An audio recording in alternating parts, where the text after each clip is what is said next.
As pessoas que eu tive contato essa semana, eu compartilhei a aflição do meu coração. Porque geralmente as pessoas pensam que só um membro comum que passa por aflição, né? E essa semana eu passei por uma aflição muito grande. Não essa semana, desde quando terminou o nosso jejum. Porque a pior coisa que pode acontecer para um líder é ele não saber qual o próximo passo a dar. A pior coisa que pode acontecer para um líder é ele não saber, depois de ter feito alguma coisa, ele não saber se ele vai para a esquerda, se ele vai para a direita, se ele segue em frente. E eu orei, clamando ao Senhor, e pedindo a Deus, Deus, me fala, me mostra agora qual é a próxima direção. Para onde vamos? E muitas pessoas que chegam para mim, e falando para mim, pastor, eu não sei o que fazer. Isso é clichê na minha boca, eu sempre falo para todos eles, se você não sabe o que fazer, não faça nada. Espere. Ah, irmãos, daqui para lá é tão fácil falar, não é? Mas daqui para cá, meu Deus do céu, como é complicado isso. Até porque eu estaria aqui hoje para trazer uma direção. Todos vocês que estão sentados aqui querem uma direção. Alguém que não sabe para onde vai, por que irão segui-lo? E aí o Senhor falou muito forte em meu coração, com relação a exatamente isso. Se você não sabe o que fazer, não faça nada, espere até que eu fale. Mas vivemos em uma sociedade que as coisas têm que funcionar. A minha aflição é exatamente essa, porque tudo é muito dinâmico, tudo é muito corrido, e nós sempre estamos querendo saber qual o próximo passo a dar, qual a próxima estação, qual é o próximo trem, qual o próximo ônibus. Então tudo isso nos aflige muito. E Deus me deu uma palavra especificamente sobre isso, porque talvez você esteja passando por isso, a mesma coisa que eu esteja passando. O resumo, então, do que eu tenho a dizer para os irmãos, é de que, entendendo o silêncio de Deus, preste atenção aqui. Entendendo o silêncio de Deus, nós temos que continuar fazendo o que Ele nos ordenou desde a última vez. Aí o que o Senhor nos ordenou da última vez, pastor? Oração, oração, oração, oração de guerra, oração de agradecimento, oração de intercessão, mas sempre oração. A última coisa que Deus falou para nós, e nós estamos ainda sob o efeito do jejum que nós fizemos de 10 dias, foi essa, de que essa igreja tem que se levantar em oração. Então eu entendi pelo silêncio de Deus, que é para continuarmos orando. Eu visitei 2 departamentos esse final de semana. E a cobrança minha individual para cada um deles foi segundo aquilo que eu entendi pelo silêncio de Deus, e perguntando a cada um individualmente, qual é o seu horário de oração nessa igreja? E graças a Deus, irmãos, podemos dizer que 95% de todos estão imbuídos naquilo que Deus nos colocou nesses últimos tempos. Eu fiquei muito feliz.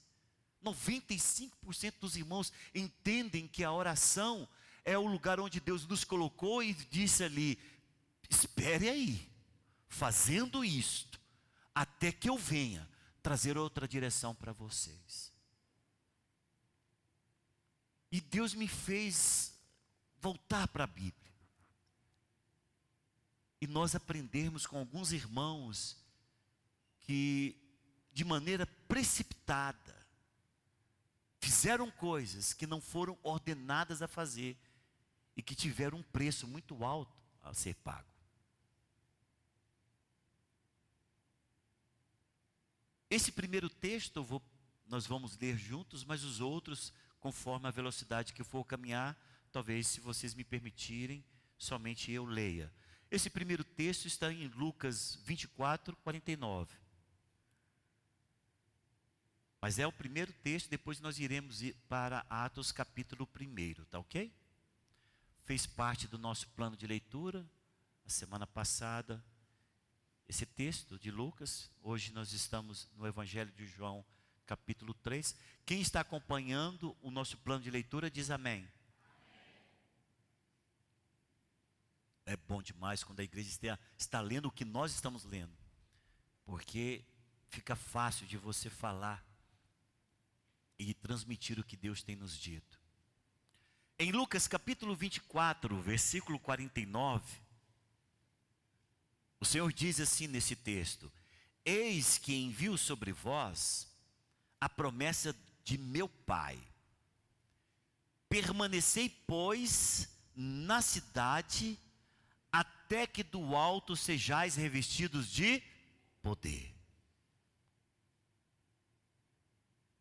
Qual que é a palavra mais importante desse texto, desse versículo? É permanecei, pois. Amém? Permanecei, pois, na cidade, até que do alto sejais revestidos de poder. Então, o que Deus fala para os seus apóstolos e discípulos mais próximos dele? Vocês vão para a cidade, permanece lá, até que do alto sejais revestidos de poder. A única direção que Deus deu. Então, o que eles tinham que fazer, Aparecida? Ficar lá, até ser revestido de poder, concorda comigo? Mas aí você vai ver, que agora mesmo vamos ler o texto, você vai ver que Pedro fica impaciente, você entendeu? Com a mão no bolso, andando para lá e para cá, e falando, gente, mas que esse negócio, que é isso? Que poder é? E Pedro anda para lá, anda para cá, e aí Pedro começa a querer inventar coisas. E ele inventa um negócio terrível. Ele começa a até dar uma de filósofo, fazer uma filosofia. E é isso que nós vamos ver, que quando Deus falou para ele, olha, eu quero que vocês vão para Jerusalém, fiquem lá reunidos, é claro que é orando, não é reunido olhando para a cara do outro, reunidos orando, até que do alto sejais revestidos de poder. Eu tenho certeza que Pedro começou a fazer aquilo, tal. E aí, Atos capítulo 1, eu não vou ler todo o texto, a partir do versículo de número 12. Olha o que Pedro inventa. Então voltaram para... Acharam? Diz amém. Quem não achou, desespera. Atos capítulo 1, a partir do versículo de número 12. Então voltaram para Jerusalém do monte chamado Olival, que dista daquela cidade tanto como a jornada de um sábado. Quando ali entraram, subiram para o cenáculo, onde se reunia Pedro, João, Tiago, André, Filipe, Tomé, Bartolomeu, Mateus, Tiago, filho de Alfeu, Simão, Zelote, Judas, o filho de Tiago. Todos estes perseveravam unânimes em oração com as mulheres, com Maria, mãe de Jesus, e com os irmãos dele. Naqueles dias, estava tudo bem. Aí vem aquele, naqueles dias, Pedro não sabia o que fazer, né? Meu Deus do céu, esse povo aqui parece que está tudo na responsabilidade. O Senhor disse que Ele me deu a chave, eu acho que comigo que está a chave, né? Aí, naqueles dias, levantou-se Pedro no meio dos irmãos, ora, compunha-se a assembleia de umas 120 pessoas, e disse, irmãos, convinha que se cumprisse a escritura, que o Espírito Santo proferiu anteriormente por boca de Davi acerca de Judas, que foi o guia daqueles que prenderam Jesus, porque ele era contado entre nós e teve parte nesse ministério. Aí ele conta toda a história, cita alguns versículos do Velho Testamento, versículo 23 agora, vai para o versículo 23, porque nosso tempo é curto. E aí, Pedro fala, coloca o dedinho no versículo 23, aí o Pedro fala, é necessário que alguém substitua esse que foi Judas. Mas Deus não falou isso para Pedro. Deus não falou isso para os apóstolos. Deus não falou para eles, olha, eu quero que vocês vá para a cidade, espere que até do alto sejais revestidos de poder, mas enquanto o poder não vem, coloca alguém no lugar de Judas. Jesus falou isso, irmãos? Não. Jesus só falou para eles, vai, permaneça na cidade, orando, até que do alto sejais revestidos de poder. E aí Pedro inventa essa história, pega um pouco de versículos que colaboram com ele, porque quando queremos inventar uma direção, nós temos que ter algo que dê base para isso. Aí no versículo 23 diz assim, então propuseram dois, José chamado Barsabás, cognominado Justo, e Matias. E orando disseram, tu Senhor que conheces o coração de todos, revela-nos qual desses dois tem escolhido para preencher a vaga neste ministério apostolado, do qual Judas se transviou indo para o seu próprio lugar. E lançaram em sortes. Oh, presta atenção, vocês observaram o que foi dito aí? E lançaram sorte. Essa palavra sorte aqui era a mesma coisa que se fazia no Velho Testamento, quando não se sabia o que Deus iria escolher, e existia o Urim e o Tumim. Urim e Tumim, em que se jogavam as pedras e escolhia uma lá como sendo aquela a vontade de Deus. Mas espera aí, os discípulos, os apóstolos estão no Velho Testamento? Não. São sacerdotes? Porque só quem poderia fazer isso era o sacerdote? Não. Ai, mas quem mandou eles fazer isso? Não, eles fizeram. Ainda colocaram Deus no negócio. Falou, olha Senhor, aqui o que cair nós vamos entender que é a tua vontade. Irmãos, escolheram um cidadão de bem, pessoa boa, gente fina, tinha qualidades, chamado Matias. Vocês conseguem achar Matias depois desse dia? Não. É a única vez que é citado Matias, é aqui. Porque depois vem todos os atos dos apóstolos, perseguições, mortes, testemunhos, escritas, milagres, poder, manifestação, cartas escritas, troca de correspondência, você não vê Matias. Porque Deus não falou para Pedro tirar sorte e escolher Matias. Quando nós inventamos algo que Deus não nos mandou fazer e ainda envolvemos vidas, é nisso que dá. Você pergunta, pastor, mas precisava preencher o lugar de Judas? Precisava mesmo, e Jesus preencheu. Se você olhar no capítulo 9, ali está a escolha de Jesus, porque Jesus escolhe é Paulo. Uma pessoa que jamais estaria escalonada ou com as características que eles colocaram sobre Matias. Matias testemunhou Jesus, andou desde quando Jesus foi batizado por João Batista. Ele viu os milagres, é aquele discípulo quietinho, maravilhoso, em que todo mundo viu, tudo bem.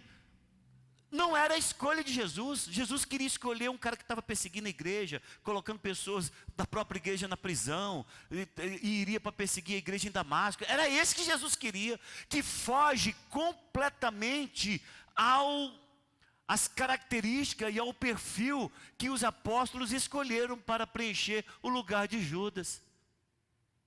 Sabe quem que Jesus escolhe? Saulo, o perseguidor, em que depois mesmo lá ele diz, dos pecadores eu fui o pior, porque eu persegui a igreja. eu concordei com a morte de Estevão. Foi eu que segurei a roupa do povo para eles atirarem a pedra e matar. Fui eu, mas foi esse que Jesus escolheu. Então escute, quando o Senhor diz para Pedro fazer, ir junto, e não tem nenhuma designação especial para Pedro, ele diz para todos: olha, vocês vão para Jerusalém, permaneçam lá, até que do alto sejais revestidos de poder. Aí depois você vê escolhas. Sabe como é que as escolhas são feitas depois que o Espírito Santo desce sobre todos eles? É com oração e jejum. É o Espírito falando.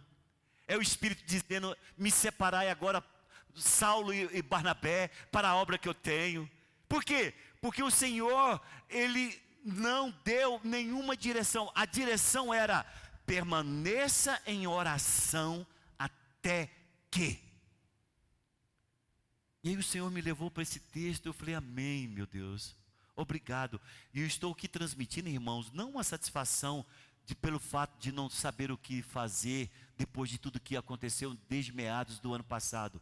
É para falar para nós que, segundo a palavra de Deus, é para nós permanecermos em oração. Pastor, mas orar e orar, isso, orar e orar. Orar e depender, orar e guerrear, orar e interceder, orar e esperar o que Deus vai falar. Não é eu vim aqui de uma forma criativa. Se vocês quisessem, eu tenho 1001 ideias mirabolantes. Mas não é isso que Deus quer para essa igreja. O que Deus quer para essa igreja é que ela, de forma orgânica, ela de maneira que todos nós sejamos uma grande orelha espiritual, em que quando Deus falar, vai testificar no coração de todos o que Deus quer fazer a partir do momento em que Ele falar: agora eu quero isso de vocês. Isso significa que o nosso nível de oração ainda não está bom.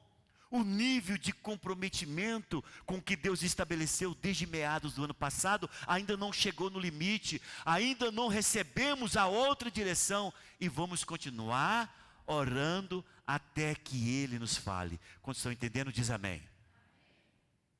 Aí eu empolguei com isso, e Deus foi me fazendo lembrar de algumas coisas que também aconteceram no Velho Testamento.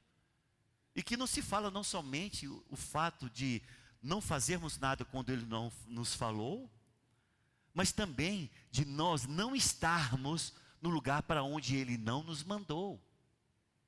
E aí eu lembrei do texto que nós lemos, eu li os 2 versículos de Jonas.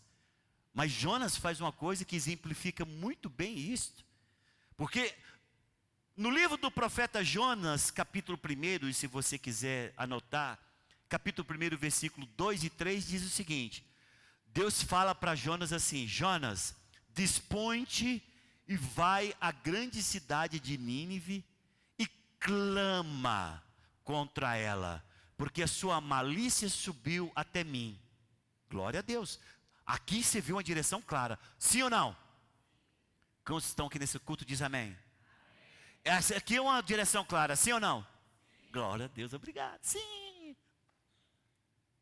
Olha o que Jonas fez. Jonas se dispôs, mas para fugir da presença do Senhor, para Tarsis. E tendo descido a Jope, achou um navio que ia para Tarsis. Pagou, pois, a sua passagem e embarcou nele para ir com eles para Tarsis, para longe da presença do Senhor. Se você quer que eu exemplifique o que eu vou falar agora sobre Jonas, não esteja no lugar para onde Deus não te mandou. Não esteja no lugar para onde Deus não te mandou. Ele manda para Nínive, ele quer ir para Tarsis. Foi, entra no navio. Todos conhecem a história de Jonas. O mar começa a ficar revolto. Jonas está percebendo que é ele o problema. O mar começa a ficar mais revolto ainda. E Jonas está sabendo que ele é o problema. E o mar começa a ficar empolado. E Jonas sabe que ele é o problema. Ele, desconfiado, desce para o porão e arruma um sono que eu não sei como, e está dormindo profundamente no porão, e o barco está sendo destruído pelas ondas do mar. Em cima daquele navio está todo mundo lutando pelas suas próprias vidas, jogando todas as cargas no mar, e cada um procurando o seu Deus, porque era uma tripulação de pessoas que não eram da mesma fé de Jonas, que o mesmo Deus de Jonas, e eles estavam invocando os seus deuses, e nenhum deles respondia. Escute, irmão, quando você vai para um lugar que Deus não te mandou, tudo vai dar errado, e não é só para a sua vida não, é para a vida de todos que estão à sua volta. Quando você está em um lugar onde Deus não te mandou, você sabe. Eu já fui novo convertido. E o novo convertido às vezes vem numa igreja como essa, depois ele vai encontrar com os amigos para beber um goró. E eu saía muitas vezes da igreja e ia para estar com os amigos. Mas pensa na noite que dava tudo errado. Pensa na noite em que a Rotam passava, punha todo mundo no muro. Pensa numa noite em que nada funcionava. Era onde eu estava. E os caras falavam: Brito, você está trazendo muito azar para nós. Toda vez que você vem para estar conosco, nós temos um monte de problema. E eu fiquei calado, ficava calado, porque eu estava tipo assim, agente secreto do reino, né? Eu não queria falar para ninguém que eu estava me convertendo. Isso acontece. Se você está em um lugar, e você está num lugar onde que Deus não te mandou, o teu espírito testifica que você está no lugar errado. As coisas não irão contribuir, a tempestade que vem, os problemas que vêm, as circunstâncias que vêm, tudo isso vai fazer com que é o indicativo de que você está no lugar para onde Deus não te mandou ir. A gente, claro, no decurso desses anos todos de ministério, nós temos pessoas, por exemplo, que se converteram aqui e trabalhavam no bar. E no bar ele vendia muito, claro, pinga, essa coisa toda. E eu tive um caso de um irmão aqui que se converteu e trabalhava no bar. Ele falou: pastor, está acontecendo um trem terrível. Eu falei: o que é? Depois que eu me converti, estou trabalhando no bar, não entra ninguém no bar. O cara está quebrando. Eu falei: sai de lá, cara.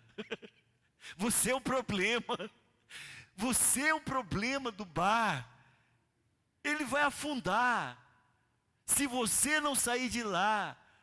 Porque eles fazem na ignorância. Você é luz.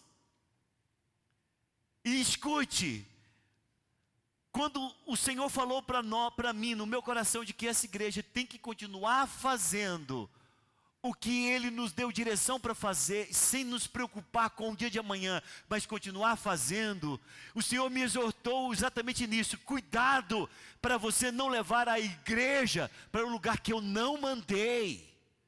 Mas isso não serve somente para nós como igreja, serve para você como indivíduo. Aonde você está colocando os seus pés, meu irmão? E quais são as suas novas associações de amizade?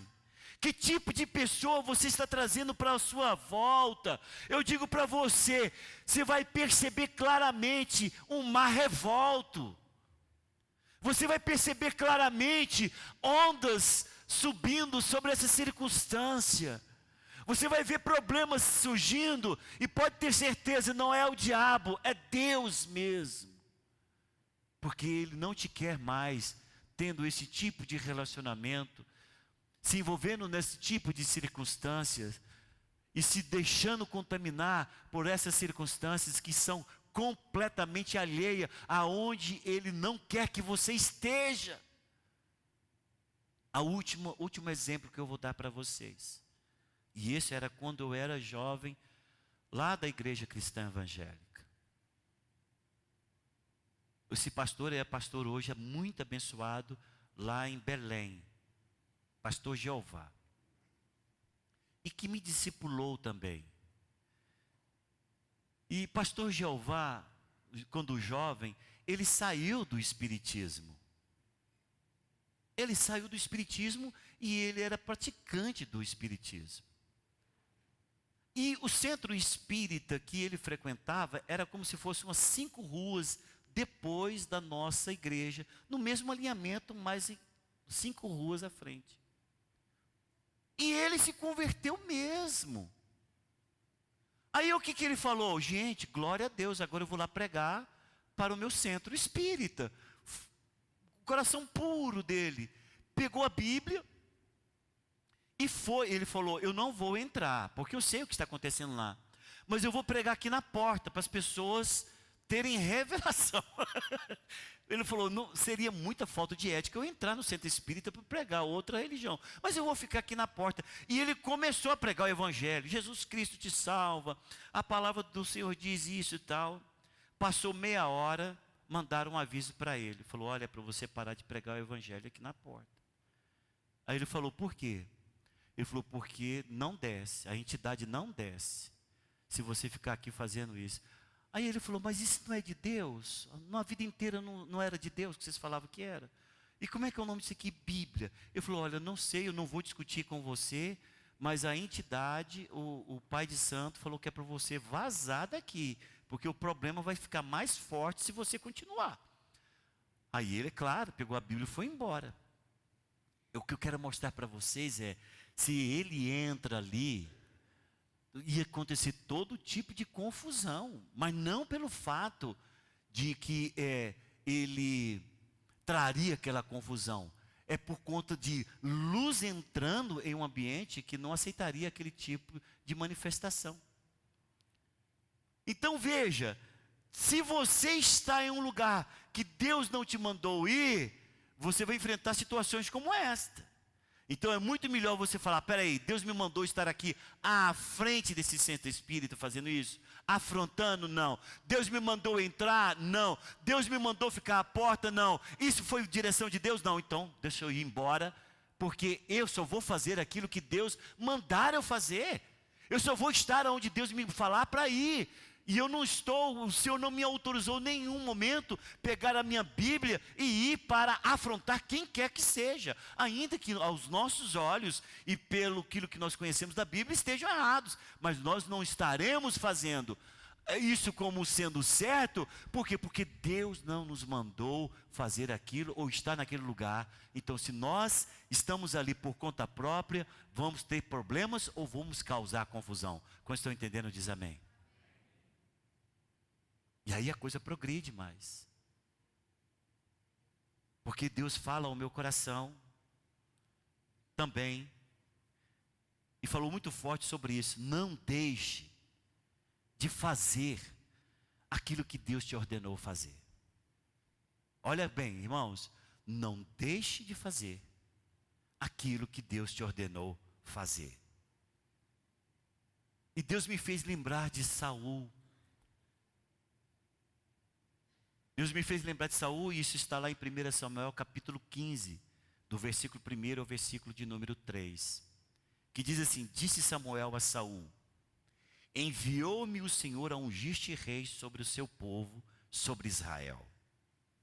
Atenta, preste atenção aqui, atenta, pois, agora às palavras do Senhor, diz o Senhor dos exércitos.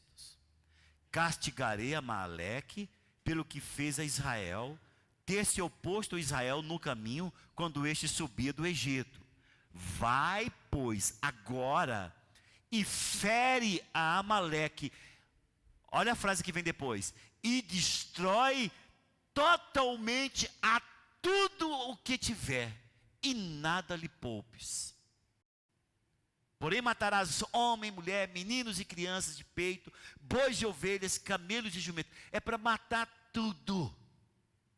Não vou me discutir aqui a respeito disso que Deus ordena a Samuel ou a Saul fazer. E aí Saul vai. E Deus dá uma vitória estrondosa sobre Amaleque. Ele destrói tudo. Saul faz isso. Só que Saul faz uma coisa que Deus não ordenou ele fazer. Diz a palavra que ele poupou o melhor das ovelhas, o melhor do gado. As mais saudáveis ele guardou. Não, não mata não, mata não. Vamos levar isso. E a palavra diz que o rei Agag, ele também não matou. Chega Samuel para pedir contas a respeito daquilo que ele havia dado, da palavra de Deus sobre a vida dele. E quando Samuel chega para conversar com Saul, e ele está perguntando como que foi. Nossa, foi linda a vitória, Samuel do céu. Eu enfiava a espada, 3 corriam e se matavam nela. Foi uma coisa estranha. Foi morte, foi assim, foi um limpa que eu fiz. E aí Samuel está ouvindo, está escutando um barulhinho de sininhos ali, sininhos aqui. Ele falou assim, tá aí, mas que balido é esse que eu estou ouvindo? Sim, não te conto nada, cara. Não tive coragem não, Samuel. Você vê as ovelhinhas, o tanto que estava bonitinha. E aí todo o pessoal começou a falar para mim assim, Saul, vamos deixar para a gente sacrificar a Deus. Deixa para a gente sacrificar a Deus, Saul. E aí eu não resisti, Samuel. Trouxe o melhor do gado e trouxe também o rei Agag. Ele falou assim, mas quem te deu essa direção? Quem te falou isso para você? Deus voltou a falar com você escondido de mim? Porque ele não me falou nada. Aí em 1 Samuel, capítulo 15, versículo 11, diz assim, Deus falando para Samuel, arrependo-me de haver constituído Saul rei, porquanto deixou de me seguir e não executou as minhas palavras. Então Samuel se contristou toda noite e clamou ao Senhor por ele, não adiantou não. Porque lá em 1 Samuel capítulo 15, versículo 23 diz, porque a rebelião é como o pecado de feitiçaria, e a obstinação é como a idolatria e culto a ídolos do lar. Visto que rejeitaste a palavra do Senhor, Ele também te rejeitou a ti, para que não sejas rei. Escute, aqui é uma punição. Você não vai ser mais rei. Aí você pensa, tá tudo bem, mas graças a Deus a minha descendência terá o reinado. Irmãos, quando Deus te dá uma palavra, Ele te dá uma palavra para você cumprir a palavra.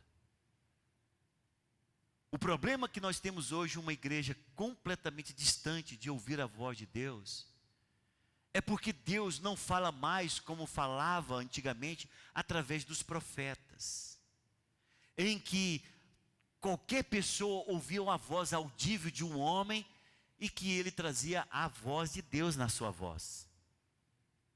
Hoje, o Senhor não tem mais intermediários para falar no seu coração, Luana. Deus fala no seu coração, Luane, né?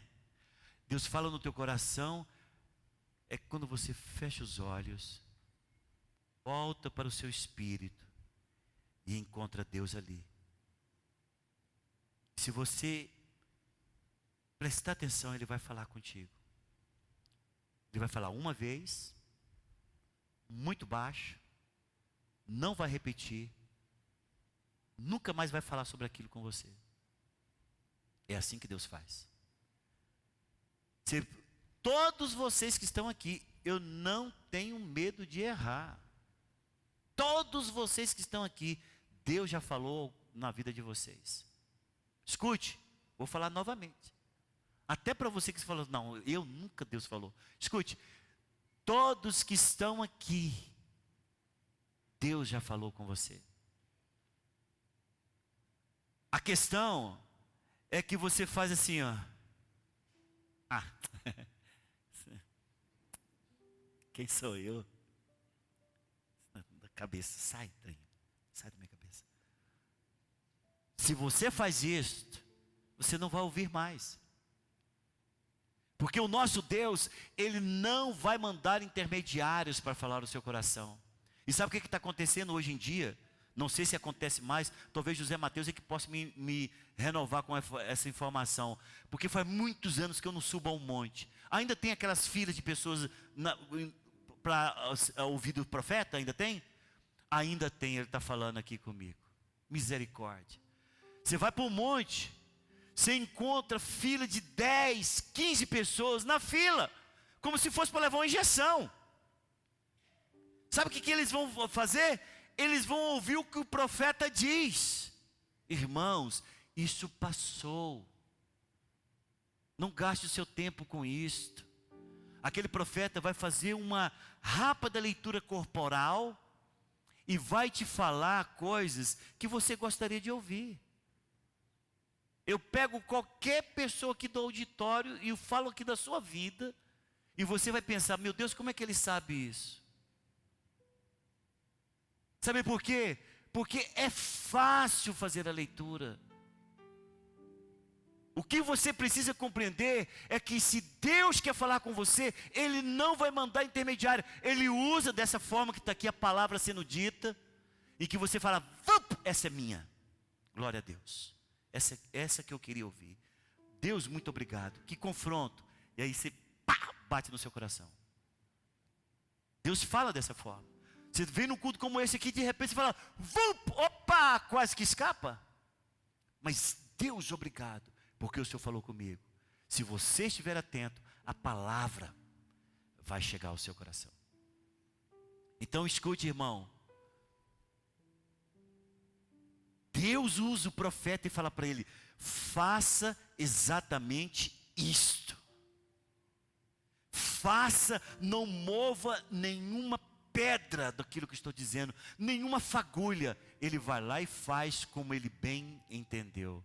Foi rejeitado. O Senhor diz, é muito melhor obedecer do que esse sacrifício que você estava preparando para mim. É muito melhor você obedecer do que sacrificar. Você foi rebelde à palavra que foi direcionada a você. É por isso que eu não quero errar aqui. Eu posso inventar um monte de coisa aqui para os irmãos ficaram saltitantes de alegria. Mas irmãos, nós queremos ouvir a voz de Deus. Posso ouvir amém? Nós queremos ouvir a voz de Deus. Então nós vamos fazer, e o meu clamor essa semana foi, Senhor, eu quero saber o que nós vamos fazer, porque jamais eu quero fazer aquilo que o Senhor não me mandou fazer.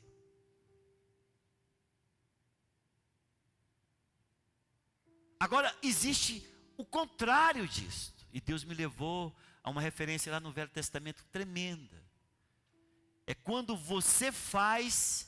Eu coloquei aqui a frase assim, não faça aquilo que Deus não te autorizou fazer. Aqui nesse primeiro, Saul fez o que Deus não mandou, não é? Deus falou para ele fazer uma coisa, ele fez outra. E aqui, essa frase é, não faça aquilo que Deus não te autorizou fazer. Lá em Levítico, capítulo 10, versículo 1 e 2, conta uma história trágica. Sacerdote, Laudelina, sacerdote, os caras eram sacerdotes. Filhos de Arão. Recebeu um sacerdócio de presente de Deus, um chamado especial. Filhos especiais para Arão, Nadab e Abiú. E no capítulo 10 de Levítico diz assim, versículo 1 e 2, Nadab e Abiú, filhos de Arão, tomaram cada um o seu incensário e puseram neles fogo, e sobre este incenso, e trouxeram fogo estranho perante a face do Senhor, o que lhes... Está lendo aí? Quem está lendo diz amém. Então quando eu falar aqui o que lhes, você vai falar o que está escrito aí, tá? O que lhes não ordenara. O que lhes não ordenara. Então saiu fogo de diante do Senhor e os consumiu. E morreram perante o Senhor. E falou Moisés a Arão: isto é o que o Senhor disse: mostrarei a minha santidade naqueles que se acheguem a mim, e serei glorificado diante de todo o povo. Porém Arão se calou. Claro, que dor para um pai. Que dor para um pai. Perder 2 filhos de uma vez. Perdeu 2 filhos, não foi para Deus, foi para presunção. Tem pessoas que acham que são mais do que outras. Outras, às vezes, têm certeza que são mais do que outras. Nadab e Abiú eram sacerdotes, filho de Arão, sumos sacerdotes, tinham todos os privilégios de serem sacerdotes, cuidavam dos holocaustos, dos sacrifícios, uma posição de glória diante do povo de Israel. Mas eles acharam, e aquilo lhe subiu a cabeça, eles ergueram o nariz pensando que eram mais do que todos, e começaram a se achar diante de Deus. Eu digo para vocês, todos que estão aqui, irmão, não se ache fazendo aquilo que Deus não te autorizou a fazer. Lá no Evangelho de Mateus, quando o Senhor fala sobre a sua vinda, Ele diz assim: muitos naquele dia chegarão para mim e dirão: Senhor, em teu nome expelimos demônios, em teu nome falamos em línguas, em teu nome nós ministramos curas tremendas, em teu nome fizemos muitas coisas. E lá o texto diz assim: naquele dia eu vos direi explicitamente: afastai-vos de mim, vós que praticais. O original é esse: a ilegalidade. Ilegalidade. Podem ter certeza que estes que estão falando desta forma, eles usaram o nome do Senhor e foi operado os milagres mesmo. Porque quem vela pelo nome do Senhor, Rodrigo, é Ele mesmo. As pessoas foram curadas, pastor José Mateus, em nome de Jesus mesmo. Só que aquelas pessoas não receberão a recompensa e o galardão, porque foram coisas que Deus jamais tinha ordenado eles a fazerem. Por isso que diz: afastai-vos de mim, vós que praticais a ilegalidade. Escute, esta igreja tem que se colocar na posição de entender que nós só vamos fazer algo para Deus e termos o sucesso e recebermos a recompensa quando nós obedecemos a voz de Deus. Está chegando vários moveres, estamos saindo de um agora, né? Estamos saindo de um mover agora que levou em confusão vários jovens, não foi isso? Muitos jovens confusos, jovens se debatendo contra as lideranças das igrejas, formaram novos pastores desses jovens, e virou aquela coisa toda, e as igrejas com pastores entristecidos. São moveres que foi dado por Deus? Não estou julgando, mas uma coisa é certa: se Deus não falou, vai cair nisto aqui. Se Deus não direcionou, e eu não entendo Deus que vem tirando pessoas da sua própria igreja, eu não entendo Deus agindo assim. Deus tirando: não, Brito, você está com muito jovem, vou tirar um pouco dos seus jovens, vou jogar para aquele lugar lá. Eu não vejo Deus fazendo isso. Nós vamos enfrentar isso muitas vezes, Souza Júnior, muitas vezes. E se nós não nos posicionarmos de maneira coerente, ponderada, sóbria, para compreendermos que o próximo passo, porque foi a minha pergunta essa semana inteira, essa quinzena que passou: Senhor, qual o próximo passo? E o Senhor falou: não tem passo nenhum para dar, permaneça aonde eu coloquei vocês. Se nós não compreendermos de que o próximo passo só vai ser se Ele mandar, nós vamos entrar nesses moveres. E vamos nos encontrar como igreja em bifurcações onde não tem lado de salvação. Qualquer lado que se vai ter problema. Então, meu irmão, nossa posição como igreja hoje é continuar aonde Deus nos estabeleceu. Fui claro? Diz amém. A mensagem foi clara para você? Ou seja, repetindo as frases desde o início. Primeiro,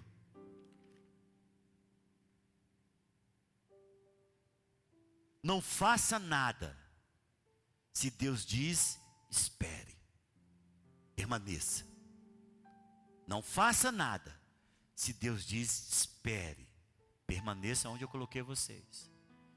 Segundo, não esteja no lugar para onde Deus não te mandou ir. Não esteja no lugar para onde Deus não te mandou. Terceiro, não deixe de fazer aquilo que Deus te ordenou fazer. É para você ir lá e abençoar meu servo Brito com esses 100 mil reais. Não deixe de... Brincando. Descontraiu um pouco. Não deixe de atender a Deus. Mas a frase é esta: não deixe de fazer aquilo que Deus te ordenou fazer. E por último, não faça aquilo que Deus não te autorizou fazer. Porque a morte é certa. Que morte é hoje, pastor? Morte espiritual, morte da paz, morte de tudo. Então eu quero que todos nós nos foquemos na onde Deus nos colocou. Nós estamos com vários expedientes de oração. Daqui um pouquinho começa o Tem Mais. Depois desse culto, a gente dá um espaço para você abraçar os irmãos. E depois temos o Tem Mais. Hoje vai ser dirigido pelo pastor José Mateus.